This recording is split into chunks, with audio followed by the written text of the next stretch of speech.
Moscow was sinking into sleep, not knowing that this night would be the last. The December cold was creeping into the apartments, covering the window panes with a white pattern.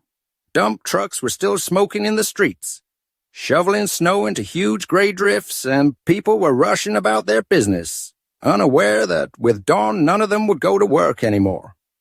Everything was familiar, mundane.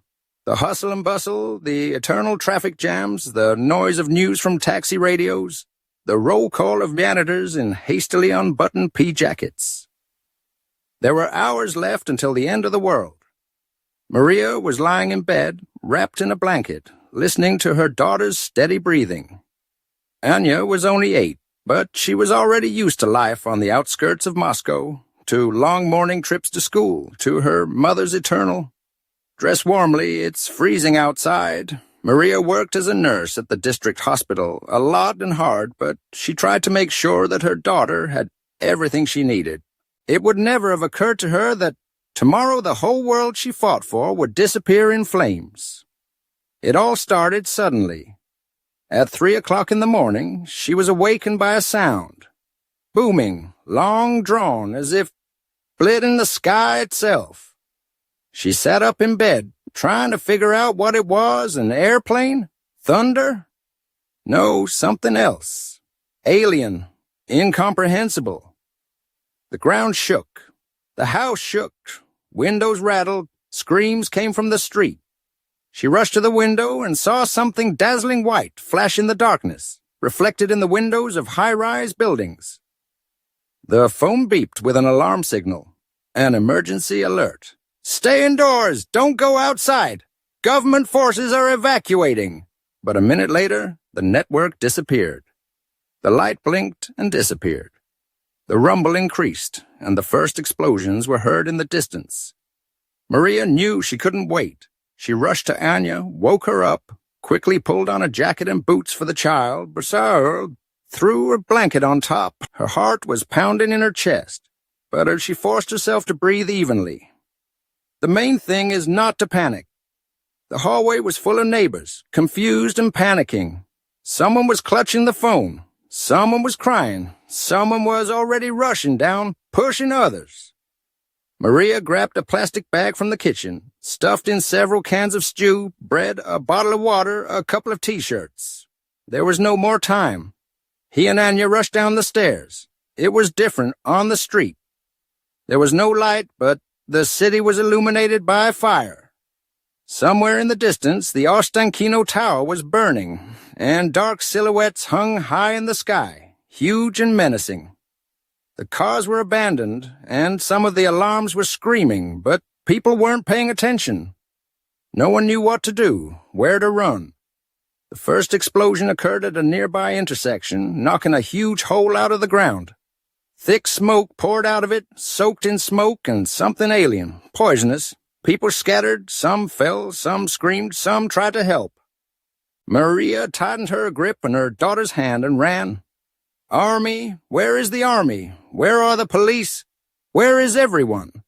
She had heard the troops had been deployed to the southwest, but now it seemed that no one was in control of the city. There was only chaos, death, and screeching, ear-rending sounds that made my teeth ache. A woman ran by with a child almost the same as Anya. She stumbled, fell, and suddenly a shadow flashed through the darkness. Not a human one. Something slid out of the smoke, long, without a face, but with a gaping mouth, like a crack in the fabric of the world. A second later, the woman disappeared. Maria didn't see what happened next. She didn't want to see it. She just ran, dragging Anya with her. Metro, only there. Hundreds of people were rushing there, rushing down the escalators, pushing each other aside. There were already soldiers ahead, but there were too few of them. One of them had a megaphone. "Calm down! Come inside! Citizens, don't panic!" But the crowd wasn't listening. The soldiers fired upward, trying to maintain order, but it was too late. The last thing Maria heard before she was dragged into the darkness of the subway was a loud, anguished scream. The kind that screams only when dying. The subway swallowed them up like a huge maw, and immediately closed in behind them. Maria could barely feel her legs. Her head was buzzing. The backs of heads, shoulders, and backs flashed before her eyes. The crowd rushed down. Knocking down, someone fell. He was immediately trampled, without even turning around. The screams outside had died down, but only because everyone who could was already here. There was only the heavy tramp of hundreds of feet, the crying of children, and harsh shouts. The lights on the ceiling flickered, making it seem as if everything was happening in slow motion. Maria felt Anya's small hand clenched in her hand, but she did not dare to look down. Another second, another step, and they would be inside, safe. But was there any security here? There were too many people at the station, too crowded, like a swarm of insects trapped in a bottle. The police tried to organize a queue, but there were few of them, and there were too many who rushed down. The air smelled of fear, sweat, and damp. Someone was shouting, someone was pushing, children were put on their shoulders so that they would not suffocate in this mess. Maria looked around. The entrance to the subway was blocked by the military, no more than a dozen people with machine guns. They held their weapons. At the ready, their faces were gray, frozen. They didn't know what to do. No one knew. "Close the floodgates," one of the commanders shouted. There was a clatter of metal as the heavy gates began to descend. Those who remained outside rushed inside. But the soldiers started shooting into the air, driving them away. The one who made it was in time. The others remained in the dark, behind a thick steel screen. Silence. A rumble could be heard from outside, distant and stretching, as if something gigantic was sliding across the ground, combing through the ruins of the city. Then came the blows, muffled and powerful. Someone gasped. Someone whispered. They took the city. Someone whispered. Maria pressed herself against the wall, hugging Anya to her. She could feel the girl trembling, clutching her jacket with small fingers. "Mom." The whisper was barely audible. "Quiet, baby, quiet. They were here, down below, in the subway." But what's next? All around, people began to come to their senses. Someone lost his nerve and burst into tears. Someone was praying. Someone was laughing softly, hysterically, madly. Maria saw the soldiers exchanging glances. Someone put their weapons behind their backs. Someone sat down on the ground, clutching their heads. They also knew that there would be no escape here. It took several minutes before anyone from the crowd decided to speak. "We need to go deeper. What the hell are you suggesting we just sit here? We need to get out. Where to?" "Stop it," someone barked. "There's a city in ruins. All the armies are defeated." Maria shuddered. The armies? Disappeared? Did someone hear something? Does anyone know what's going on? A voice rang out, hoarse, harsh. "I heard that it was reported on the radio that all forces had been sent to the west." But no one answers. "Nonsense. They're broken. I saw the Kremlin fall. This is the end. Did you see that?" "You're lying." The noise began, booming, reverberating through the station. "If we're lucky, someone's still alive. We have to wait. Wait for what? Until they find the entrances here?" Maria hugged Anya to herself. People were starting to panic. No one wanted to be trapped, but what else could they do? And then the light went out. For a moment there was complete, utter darkness. A woman's anguished scream rang out in the crowd, then another. Someone was muttering a prayer. Then the backup generator clicked on, and rare flashes of emergency lighting ran through the station. The lamps burned dimly, casting long shadows. Shadows that didn't move the way they were supposed to. Someone sobbed. "There's something there." The subway was not safe, it was a grave. The subway became their world. A world of dampness, darkness, and fear. A few days or weeks passed, and no one kept track of the time. The outside world has ceased to exist. Those who still hoped that this was just a temporary nightmare soon realized that no one would come. There was no escape. Not a single military signal, not a single radio message, not a single survivor who would know at least something. Moscow was dead, and everyone who found themselves here in these long guts of the subway clung to life in anticipation of what could not be. Maria saw how people changed. In the early days, they still helped each other, stuck together, and tried to organize things.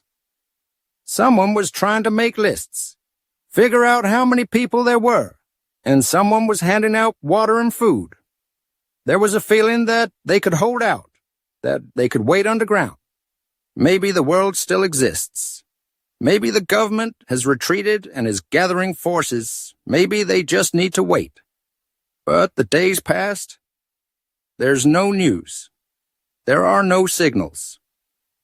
Not a single word from the outside. Hope was dying fast. Maria stayed at the edge of the station in a small side corridor where the women, children, and the elderly were gathering. Those who couldn't fight for food and water.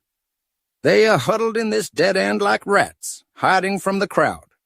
The crowd was something separate. She was buzzing, bubbling, changing. Every day, people who yesterday shouted about solidarity and the need to stick together, today grabbed knives, hid stolen bread in their bosoms, and looked out for those who were weaker. It didn't happen immediately, but by the 7th day there was no order in the subway. The soldiers had disappeared. At first they tried to do something. They organized posts. They watched the queue for food. Then they began to leave, in groups, in 2s and 3s, with weapons and gloomy faces. They went down into the tunnels. Someone said that they had emergency exits, that the military had shelters, that they knew where to go. Someone was accompanying them. No one came back. When the last of them left, everything collapsed completely. The subway turned into a stone bag in which the strong survived. And the strong no longer pretended that the laws still existed. The looters did not appear immediately. In the beginning, there were just hungry people, those who seized every opportunity to get food. They ransacked backpacks, stole from sleeping people, and secretly took out water. But then others appeared, those who realized that they could take more by force. They gathered in gangs, keeping under control the zones, passages, dead ends, dark tunnels. Someone armed themselves with pipe fragments. Someone found knives. Someone else had weapons left. They quickly established the rules. If you want to eat, pay. Not with money, they no longer existed. Pay with things. Pay with slavery. Pay with your flesh. The subway was filled with whispers.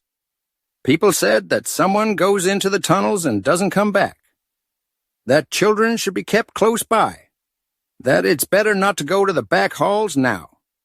It was said that the darkness in the subway had changed, that he was alive, that he was watching. Maria was hiding. She kept Anya by her side, did not go out to the general crowd, did not seek help. They didn't have much water, but they had enough. She monitored the consumption of food, taught Anya to eat in small portions in order to stretch the supplies. A few more cans of stew, some bread, a couple of bottles of water. That's enough for a few days. But supplies were dwindling, and at one point there was almost no food left. She sat in the dark, listening to the sounds of the station. The crowd was buzzing. People were sitting on the cold floor. Some were crying, some were arguing, some were no longer talking at all. Hunger was doing its job. It was turning people into shadows of themselves. She only had 1 can of stew left. Maria stared at her, feeling her mouth go dry. Anya was curled up in a ball, asleep, her face pale and exhausted. She didn't complain, didn't ask when there would be more food, just lay there in silence. Maria knew they would have to leave soon. The subway was dead. It was breathing heavily, quietly, like a dying animal, hiding the last survivors in its concrete guts. There was no more order here, no more hope, only an instinct to survive, to hold out for another day, another hour, another convulsive breath. People were no longer looking for salvation. They were waiting for death, huddled in their corners, basking in their rags, devouring each other with glances full of hunger and hatred. The station no longer looked like a shelter. There was a daze that hid one thought: where to find food. Maria already knew that her supplies had run out. She stretched them to the last, divided the dry bread into crumbs, poured water into a plastic bottle, calculating each drop.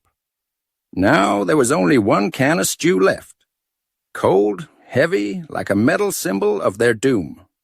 In this cursed place, a jar could be exchanged for life, for a chance to last another day, but if it was seen, it would be killed. She looked at Anya. The girl sat hunched against the wall, her eyes empty, her skin gray, her lips cracked from thirst. She didn't complain anymore. She just sat in silence, staring at one point. Her childhood ended here, in this damn darkness. Maria ran her hand through her hair, feeling her insides turn over with impotence. Something had to be done. They said that in the technical rooms behind the station you can still find something, supplies of old services, maybe food or water. It was a risk. But there was no choice. They couldn't stay in this hole. They couldn't just sit and wait for hunger to finish them off. Maria stood up, her legs trembling, her body felt empty, light as if there was nothing alive inside. She took a deep breath, clenched her fists. I have to go. The station greeted them with silence. Oppressive, sticky, filled with other people's stares. People were no longer talking to each other, arguing or swearing. They were just watching. Every move seemed dangerous. Every step could be the last. The looters no longer walked openly. They hid in the shadows, waiting for the moment when they could attack. Maria led Anya by the hand without stopping.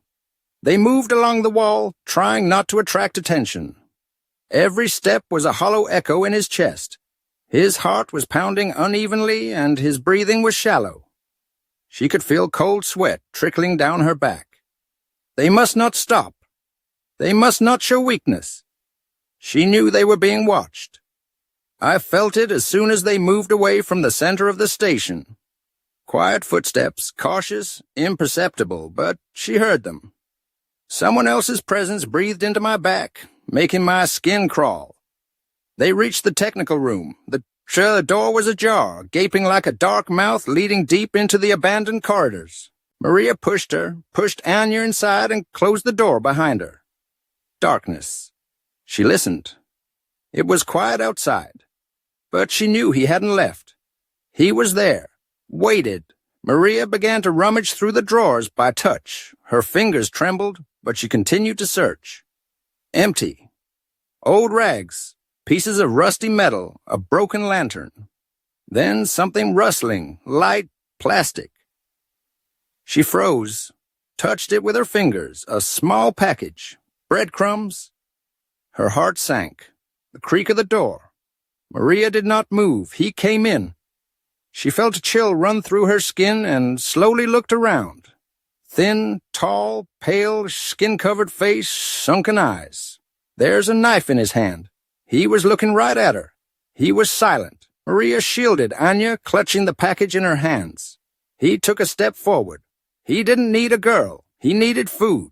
She knew he would attack. Maria could feel the sweat trickling down her spine like a cold drop, but she didn't move. The air in the room was thick, stale, and saturated with the smell of dampness and dust, but on top of it all there was something else. Tension. Dense, palpable, like a taut string.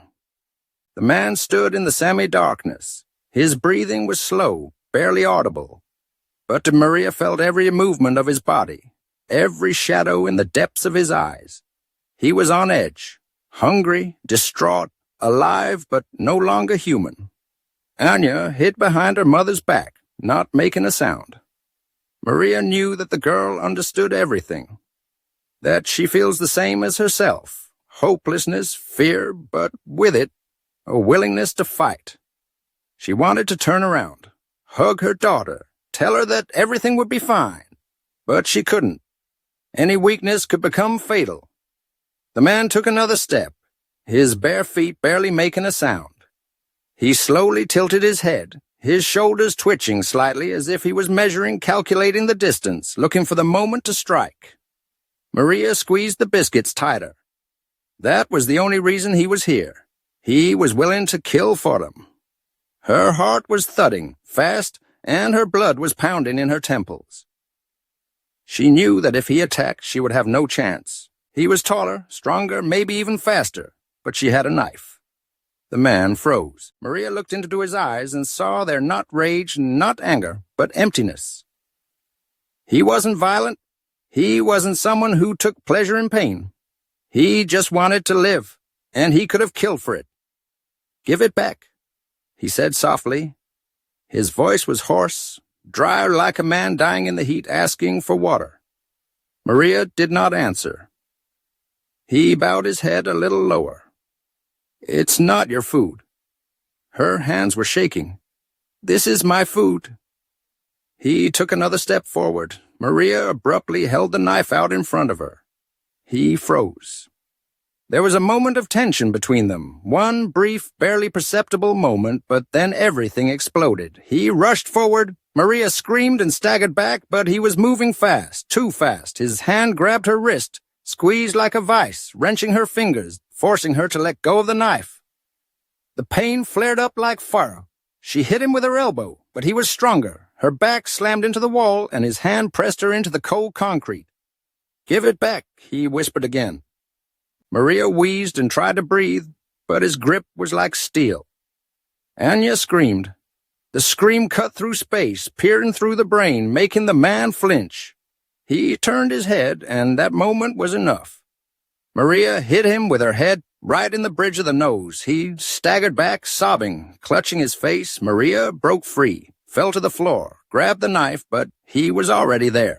Hit, sharp, penetrating. It took her a moment to realize what had happened. My whole body was filled with fire, hot, burning, piercing every nerve.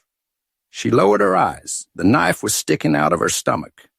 The man was breathing heavily. His hands were shaking, but he wasn't looking at her. He was looking at the biscuits. They fell out of her hands, scattered on the floor, and he slowly bent down and began to collect them. Greedily, convulsively. Anya was screaming. Maria felt her body becoming heavy, her breathing becoming ragged and weak. She looked at her daughter, but she couldn't move anymore. The man sat down in a corner and started eating. He just ate, hurriedly, panting like an animal. Maria was dying, and he was just eating. Maria no longer felt pain. It was just cold. It rose from his stomach, filling his chest, laying icy paths along his spine. Every breath was layered, as if the air had become thick, sticky, and heavy. She heard only two sounds: her own hoarse breathing and the soft rustle with which the man chewed the biscuits. He wasn't paying attention to her. She was already dead, just not completely. Maria knew that she had very little time left. The world around them became a blurred picture. The edges of objects trembled, merged together. The buzzing in his ears became deafening, like a distant thunderclap. But in the midst of it, she saw Anya. The girl was trembling. She stared at her with wide eyes, huddled in a corner, but did not cry, did not call for help. I was just watching. Maria tried to say something to her, but only a strangled wheeze came out of her mouth. The man finished the last crackers, slowly licked his lips and raised his head. He looked at Maria as if checking if she was still breathing. Then his gaze slid to the side to where Anya was standing pressed against the wall. Maria understood everything at once. He couldn't let the girl go. I couldn't let her scream. The man slowly stood up. His movements were lazy, unhurried, as if he knew for sure that no one could stop him. Anya took a step back. Maria tried to raise her hand again, but her fingers wouldn't obey her anymore. The body was heavy, motionless, distant, as if it no longer belonged to her. The man took a step towards Anya. The girl shrank, her lips trembled, but she did not scream. She didn't want to die, but she already knew she was going to die. Maria tried to take a breath to scream, but instead she coughed. Something hot and viscous filled her mouth, dripped down her chin. The man stopped.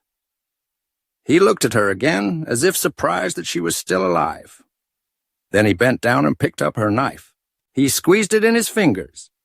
He stood for a moment as if thinking, and then he stepped forward and slashed at her throat in one motion. It's hotter, pain, but only for a moment. Maria was no longer breathing. The man slowly wiped the knife on her clothes, sighed, and turned to Anya. The girl closed her eyes. She didn't scream. She was just waiting.